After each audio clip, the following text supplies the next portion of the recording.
Salut, chers agriculteurs révolutionnaires. Salut la famille. J'espère que vous vous portez bien. Alors, nous voici aujourd'hui dans une nouvelle vidéo où nous allons vous donner 5 astuces gratuitement pour lutter efficacement contre une maladie récurrente sur la tomate, la pastèque, le piment, le concombre, la courge et bien d'autres spéculations, l'aubergine et bien d'autres. Il s'agit de la pourriture apicale, encore appelée nécrose apicale ou même maladie du cul noir. On parle de maladie du cul noir parce que cette maladie attaque, commence par des taches noires qui apparaissent au niveau de la zone du pédoncule. Et ça passe de là et ça se propage complètement sur tout le fruit. Vous vous imaginez un instant ce que vous pouvez perdre justement vis-à-vis de cette maladie lorsque elle se présente dans votre champ.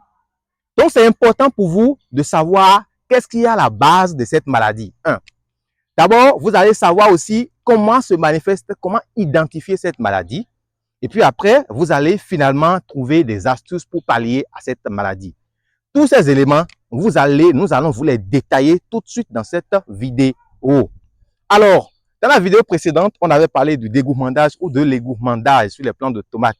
Je vous donne la possibilité aujourd'hui de m'écrire en commentaire.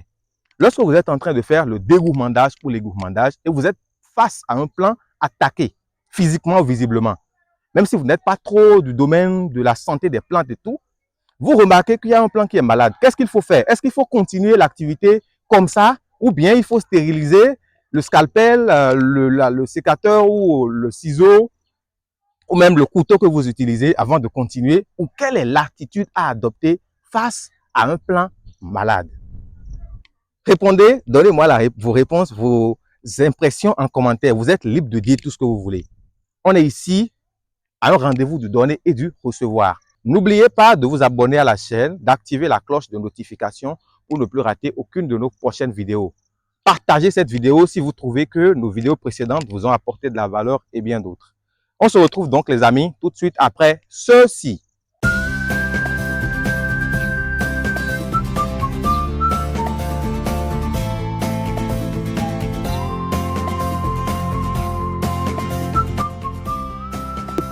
Pour ceux qui ne me connaissent pas, je suis Abraham Djosso, ingénieur agronome, aménagiste, paysagiste et spécialiste pour vous des questions relatives au développement et à l'agriculture révolutionnaire en Afrique. Vous êtes peut-être confronté à des maladies de plantes dans votre potager ou dans votre jardin et vous avez besoin de conseils, vous avez besoin d'accompagnement pour réussir votre production. Alors, nous sommes entièrement à votre disposition. Ce que vous avez juste à faire est de contacter les numéros que vous verrez s'afficher en bas de votre écran et nous nous rendrons disponibles pour vous aider. Alors, j'avais parlé de la pourriture apicale. J'ai essayé sciemment de stresser des plants pour un plant spécifiquement pour avoir l'apparition justement de cette maladie appelée nécrose apicale. Donc, nous allons nous diriger directement vers ce plan et vous allez voir avec moi comment est-ce que cette maladie se présente sur les plants. Comment est-ce que cette maladie se présente sur les plants. Et puis après, je vais vous donner les raisons pour lesquelles cette maladie est observée et plusieurs autres informations. Je vous disais que la maladie du cul noir n'est pas une maladie fongique. Parce que généralement, quand les gens voient le fruit pourri par le bas, on a tendance à croire que c'est une maladie fongique. Ce n'est pas une maladie fongique à l'instar de l'oïdium et de bien d'autres. Il s'agit ici, c'est un plan que j'ai stressé sciemment. Observez ce plan par exemple, ce fruit. Qu'est-ce que vous voyez? Vous allez voir, Tadaman, tu vois? J'espère qu'il faut essayer de, je vais enlever la feuille là, il faut voir. Il faut zoomer sur ça pour qu'il voit. Les amis sont très précieux pour moi. Alors, tel que vous le voyez, ce fruit est attaqué par la pourriture apicale ou la maladie du cul noir de la tomate. Comment est-ce que ça a commencé? Ça a commencé par une tache noire et cette tache a commencé par manifester des symptômes de pourriture jusqu'à continuer à se propager sur le fruit.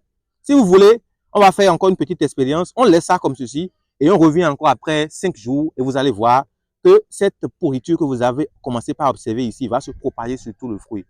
Ce qui serait vraiment une perte pour tout producteur agricole. Parce que, comme je vous l'avais dit, nous sommes là pour maximiser le profit, pour maximiser notre rendement. À quoi donc est due cette maladie que vous êtes en train de voir sur le fruit là? Ce n'est pas une maladie qui est due à, bon, comme je l'avais dit, c'est pas une maladie fongique.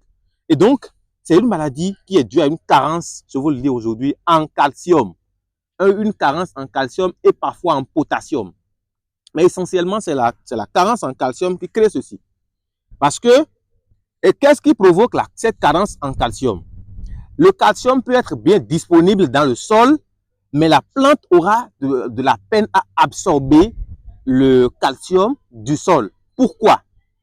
C'est beaucoup plus dû aux variations de température ou d'humidité dans le sol. Parce que peut-être vous cessez d'arroser, les goutteurs ici ont été bouchés, voilà pourquoi. Vous cessez d'arroser ce plan-là et quelques plants dans ces environs, j'ai laissé 2 goutteurs, j'ai libéré 2 goutteurs. C'est pour ça que ce plan a montré cette carence-là. Sinon, en termes d'apport, tous les plants reçoivent les mêmes apports en termes de matière organique ou de fertilisants. Donc, je vous disais tantôt que même s'il y a de la matière organique dans le sol, notamment du calcium, la plante, lorsque la température du sol, l'humidité du sol varie, brusquement, la plante est perturbée et donc ne pourra pas absorber efficacement le calcium et permettre aux fruits d'en profiter et donc de bien se porter.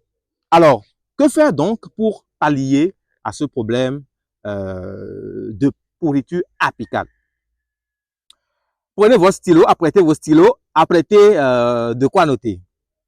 Il y a même lieu d'enregistrer la vidéo dans votre galerie parce que ça va vous servir plus tard. Premier aspect, il faut essayer de régulariser l'arrosage. Régulariser l'arrosage pour permettre à ce que l'humidité dans le sol soit conservée. Dans les vidéos précédentes, on vous avait montré un outil, un matériel pour vous permettre de vous renseigner sur l'humidité de votre sol. Il est important pour vous d'avoir ce matériel pour planifier vos arrosages.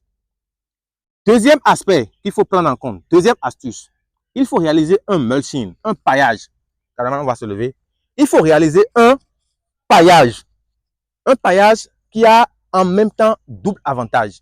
Premier avantage, le paillage vous permet de conserver l'humidité du sol sur une longue durée. Deuxième avantage, il vous permet de lutter contre un autre ravageur dont nous allons parler dans nos prochaines vidéos, qui est la noctuelle de la tomate. Ce papillon, quand il apparaît sur votre site, ce qu'il fait, c'est qu'il va pondre les œufs de ces larves qui vont pousser après et venir percer les fruits de vos tomates. Et quand ça apparaît dans un champ comme ça, ça crée d'énormes dégâts. Alors, double avantage pour le mulching, c'est-à-dire le paillage. Troisième astuce pour vous, il y a des jardiniers qui ont horreur de voir des mauvaises herbes dans leur champ. C'est-à-dire quand ils voient, d'abord, il n'y a même pas une herbe qui est mauvaise. Il y a une herbe, on appelle une herbe peut-être indésirable dans un contexte donné, lorsqu'il est peut-être envahissant et bien d'autres. Donc, une herbe est peut-être mauvaise dans une condition donnée. Sinon, sous d'autres cieux, l'herbe que vous traitez de mauvaise peut être utile ailleurs. Donc, vous devez savoir cela. Ça, c'était une parenthèse. Donc, des jardiniers ont horreur des herbes indésirables sur leur site et donc se servent des binettes ou même des bêches pour réaliser le binage dans leur champ, ce qui n'est pas mauvais. Mais quand ils exécutent cette activité, généralement, ils perturbent le système racinaire de la plante. Et quand le système racinaire, c'est-à-dire les racines, sont perturbées, alors systématiquement, tout ce qui a rapport à l'absorption, parce que vous savez que les racines servent de source d'absorption d'éléments nutritifs du sol. Les racines sont les parties de la plante qui sont en contact direct avec le sol, qui permettent d'alimenter la plante. Et donc, quand ce système racinaire est perturbé, systématiquement, calcium sera perturbé en haut aussi. Et donc, vous allez avoir la pourriture apicale.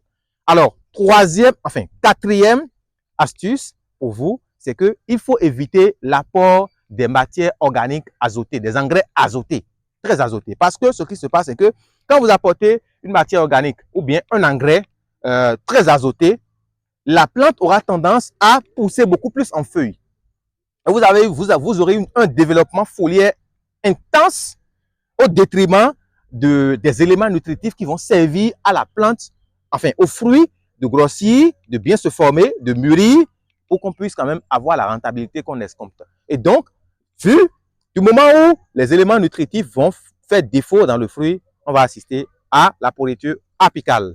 Dernière astuce pour vous, c'est qu'il faut choisir les très bons cultivars. Il faut choisir les variétés les plus résistantes, justement, j'y arrive, à cette carence. Quand vous remplissez un peu ces conditions, je vous assure que vous allez minimiser de façon considérable la pression de la pourriture apicale dans votre champ. Dans les prochaines vidéos, nous allons vous expliquer de fond en comble tout ce qui a rapport à la noctuelle de la tomate, comment est-ce que la noctuelle de la tomate opère et bien d'autres choses. Merci donc d'être resté jusqu'à la fin de cette vidéo. Ce que vous avez à faire pour nous encourager, c'est de vous abonner à la chaîne, d'activer la cloche de notification et de partager la vidéo pour sensibiliser, pour apporter l'information à d'autres et pour aider à faire grossir cette magnifique famille d'agriculteurs révolutionnaires. Portez-vous bien et on se retrouve dans la prochaine vidéo. Plaise à Dieu, mangez surtout sain et on s'attrape bientôt.